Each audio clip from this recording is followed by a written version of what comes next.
کیا کر رہے ہو؟ حضرت بہلول رحمت اللہ علیہ نے سر اٹھا کر دیکھا، یہ میں جنت کے محل بنا رہا ہوں۔ اتنا کہہ کر وہ پھر اپنے کام میں مصروف ہو گئے۔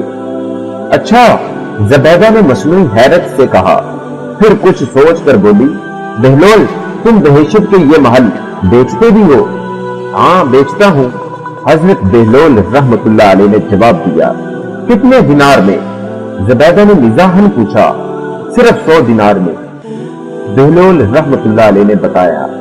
زبیدہ نے سوچا کہ اس طرح مذاق ہی مذاق میں بہلول رحمت اللہ علیہ کی بھی مدد ہو جائے گی۔ اس نے کنیزوں کو حکم دیا کہ بہلول رحمت اللہ علیہ کو 100 دینار ادا کر دیے جائیں، اور بہلول رحمت اللہ علیہ سے بولی، بہلول میں بھی ایک بہشت خریدنا چاہتی ہوں۔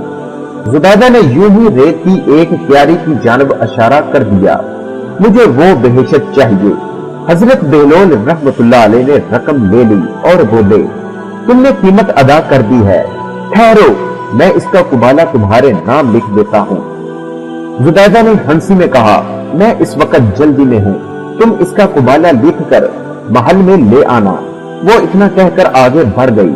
حضرت بہلول دنار رحمت اللہ علیہ بھی اپنی مٹی کی ڈیریاں ڈھا کر اٹھ کھڑے ہوئے۔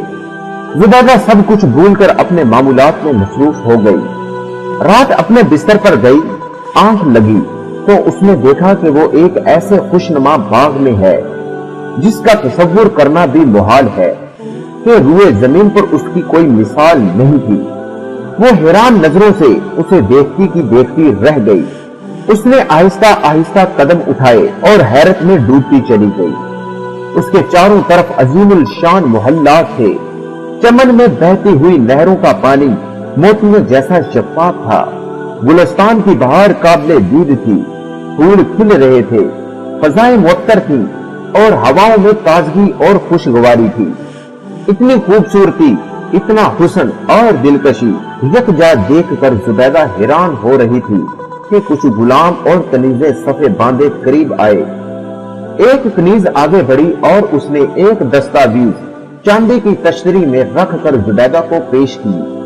زبیدہ نے وہ دستاویز اٹھائی اور ڈرتے ڈرتے اس پر نگاہ ڈالی۔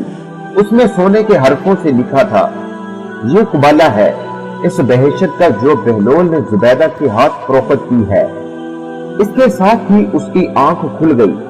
وہ بہت دیر تک خواب کے سحر میں کھوئی رہی۔